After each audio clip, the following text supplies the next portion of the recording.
Guys, ashama ilma Oromoo harka fuune hundi keessanuu jirra jirtu jecha baga jiraattan jiraachuullee qabdanii walillee jiraadhaadha.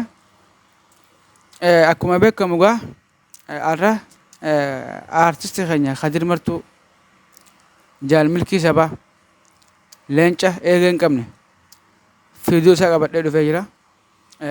Yoo isinitti tole fiidiyoo teenya tanaas fiidiyoo tana share godhaatii akkasuma YouTube channel kiyya kanaas subscribe share godhaatii nu jajjabeessaa kaasa. Yoo nuti waliin jajjabeessine eenyu abbaa keenyaatu nu jajjabeessa. Yoo nuti waan waliif gadhiifne hin laalle eenyu abbaa keenyaan nu laala. Egaa akkasuma yoo dhaafi nuti wal cinaa dhaabbanne eenyu abbaa keenyaan nu cinaa dhaabbata. Yoo nuti waliin deeggarre eenyu abbaa keenyaan nu deeggara. Wal deeggaruu wal jabeessuu tokkoomuu waan takka irratti tokkoomuu aadaa haa godhannu. Wal jaalachuu aadaa haa godhannu. Wal tuffachuu aadaa kan godhanne.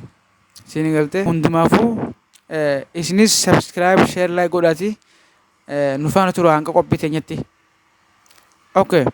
Jecha artisti keenya kabajamaaf jaalatamaan Kadir Martuu je'e kana dhageeffannee wali dachaana. Hanga dhumatti jecha Kadir Martuu kana dhageeffadhaa.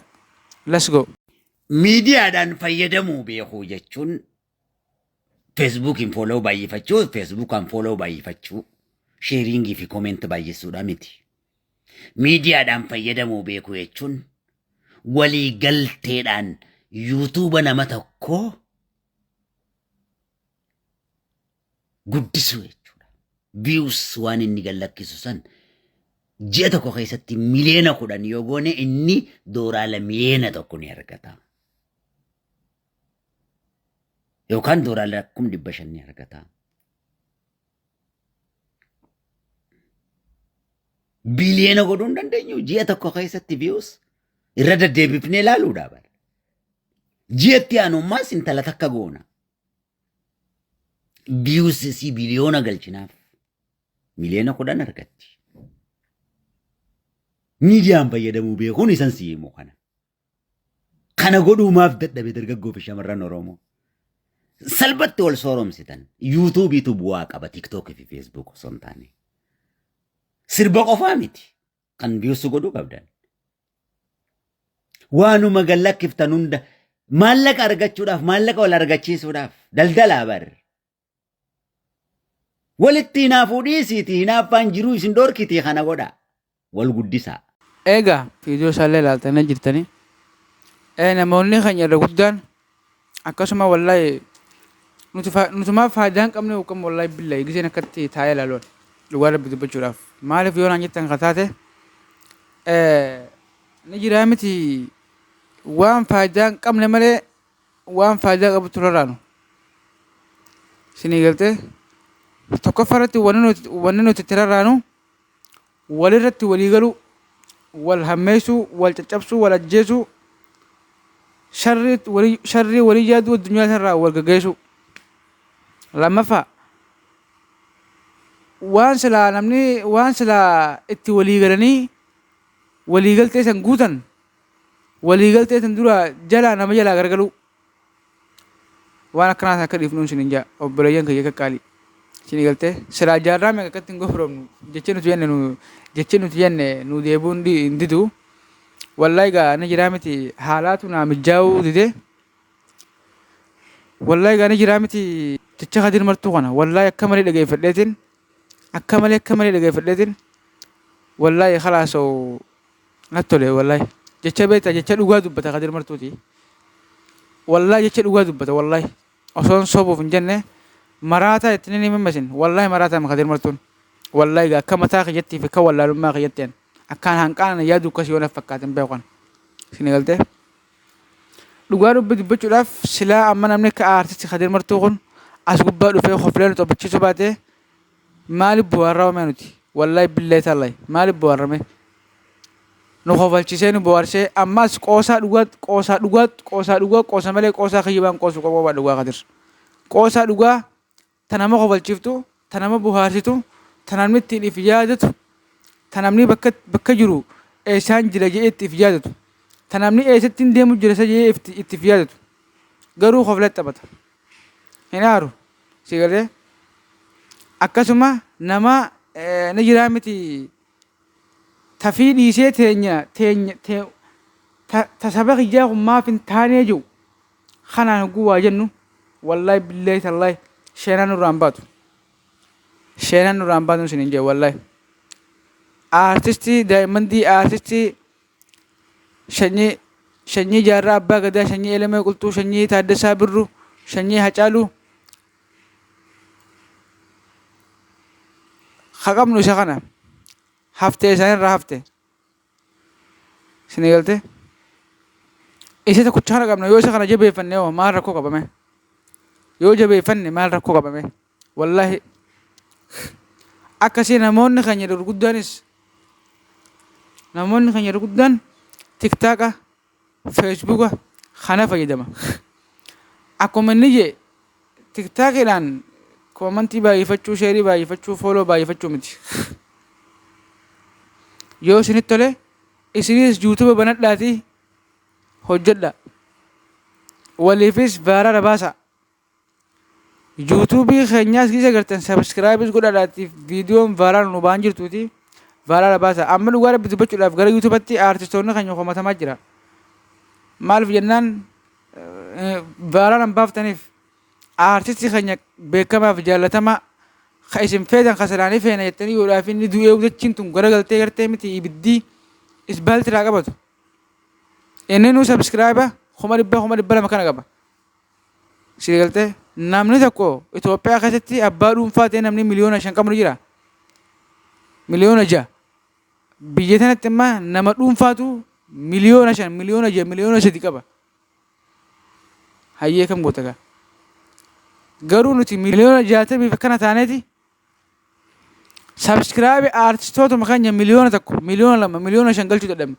maal isa aartistoota keenya miidiyuma keenyaa wayye aartistii akkaan jaalattan kafeetan please subscribe godhaa fi aartistoota keenya nuuf jajjabeessaa cinaa nu dhaabbadha wallaahi cinaa nu dhaabbadha amma laal aartistii Jaafar Yuusuf kana laali filmii siriibiidhaan dhufu jira sinii galtee aartistii keenya Jaafar Yuusufis nama gaafaa gartee miti maqaan Oromoo jedhamu Oromoo maaliif hin jedhamne Oromoo jechuun je'amu qabaa Oromoo jechi Oromoo jookonu gaafa hin jirre jechuudha jiraatamu qabaa warra je'ee lubbuusaa wareegee nuu sirbaa ture irraayi sabskiraayiba hanqa kana qaba si galtee Galana Gaaromsaasis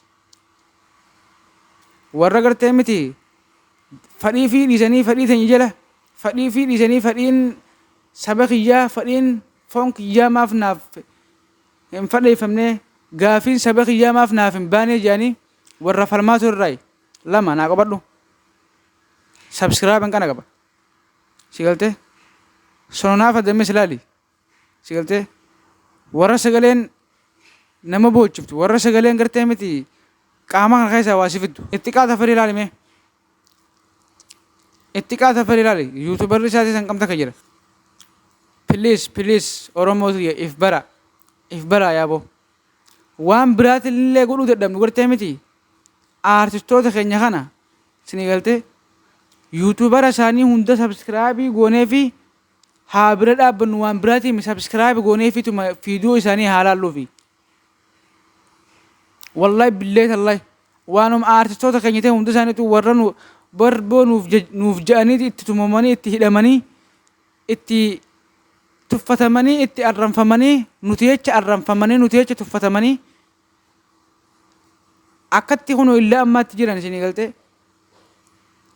gaafa nuti hin beene irraa kaase warra nuuf barsiise warra afaan keenya addunyaan mul'ise warra yoo nuti tuqumne akkamitti tuqamaa fadhuna beeku baata jechuudha laal waan ani Oromoo ta'e qofaaf akkamiin miidhamaa warra dhugaadhaaf falmatu warra gartee miti dhugaa malee kijiban beeyne warra miidhaan nama miidhaan miskiinaa isaan qoytu si galtee please aartistoonni keenya hin beektan malee mootummaa keenya isin galtee aartistoota keenya jechuun iyyateenya tana akkasuma filmii siriibii Jaafar Yuusuf kanaas hanqa filmiidhaan nu dhufu subscribe godhaatii YouTube isaatti jajjabeessaa. Artistootuma keenya kan agartan hunda ta'uu Oromoo hunda ta'uu kan agartan subscribe godha. Facebook kanan safira dhiisaati TikTok baanan safira dhiisaadha. Khotta gara YouTube YouTube irrattis wal ilaalu bara subscribers wal godhu bara. Maal ta'an sabo isin galte akkuma TikTok irratti geema nama moosiftan sanitti TikTok irraa mee TikTok kan ni fayyadamtan. Geema sadaqaa qalatanii wanni san malee jirti bu'aan biraan jirti hin jirtu. Gifti sanuu gifti namni sii kan abaaboo sii kan sana ma barra malee maallaqni achirraa harkatamu fi maarree hin jirtu akkaasi. Garuu YouTubein bittaa gurgurtaadha isin galee bittaa gurgurtaa jechuun hojjiteeti ni daleeydanii harkatti waan daleeydeef dalagaan ta'e. Akkasiiti warri hin beeknes bara YouTube bara warri hin beeknes baraati itti fayyadamaati namaas fayyadamsiisa. Namaafis ilaala namni kun ediitii akkatti hojjetu beekanii laata fiidiyoo tanoo akkatti hojjetu beekanii wallaahi billahi si galte namni fiidiyoo rakkateeti itti dadhabee hojjeta baleessu sanuu isinumaaf si galte akkasiiti fiidiyoos namaa laala YouTube namaati subscribe godha laaltanii tuma biran kutina subscribe share likes godha maaliif fi wanni maallaqa itti baasee bar waan kana siniif hojjete bar afaan keenya kana beeksisuudhaaf jechuudha. Sila afaan keenya kunuu du'e si galte akkasii akka afaan keenya hin duuneef waan dandeenyu hundaan afaan keenya bira dhaabbanna saba keenya bira dhaabbanna akkasiiti isinis warreen hawwii qabdan khotta hawwii teessan mul'ifadhaatii abdiin kutatina abbummaan fadheewu namni kudha yoo silaales aboo namni kudhan kas ilaale shaala jiituma gartee kana laala jiituma baruus namni kudhan akkasitti na laala jii namni kudhan san kudhan diidamitaatu guyyaa kana soddomintaatu guyyaa kana afurtam akkasuma deemaati abdiin murotinaati isinis jabaadha isinii galte wallaahi namni laala irra guddaa warri fiidiyoo hojjetu daayirektarra hin qabu maarree hin qabu fiidiyoo tanaas akkatti hojjetu hin qabu maarreedha. Akkasii ifuma isaatiif daayirektara ta'e maarree ta'e anumarraa ukaasi si galte akkasiiti please wal jajjabeessaa wal bira dhaabbadhaa waliif yaada walii yaaduu dhiisaadha.